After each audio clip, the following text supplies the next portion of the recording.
দাঁতের ব্যথা শুরু হলে মনে হয় পুরো দুনিয়া থমকে গেছে। রাতের বেলা হঠাৎ দাঁতে ব্যথা শুরু হলে ডাক্তারের কাছে যাওয়ারও সুযোগ থাকে না। সেই মুহূর্তে কাজে আসবে এই ঘরোয়া উপায়গুলো।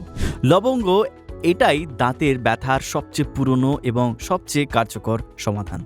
একটা লবঙ্গ ব্যথার দাঁতের পাশে রেখে দিন বা লবঙ্গ তেল তুলোয় ভিজিয়ে লাগান, কয়েক মিনিটের মধ্যে ব্যথা কমে যাবে। কারণ লবঙ্গতে আছে ইউজেনাল, যা প্রাকৃতিক ব্যথানাশক হিসেবে কাজ করে।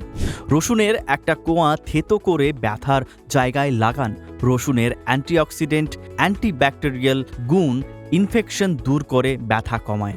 হালকা গরম জলে লবণ মিশিয়ে কুলিকুচি করুন, মুখের ব্যাকটেরিয়া মরবে আর দ্রুত ব্যথা কমবে। তাহলে বন্ধুরা, এই ঘরোয়া উপায়গুলো মনে রাখুন, বিপদের সময় কাজে আসবে।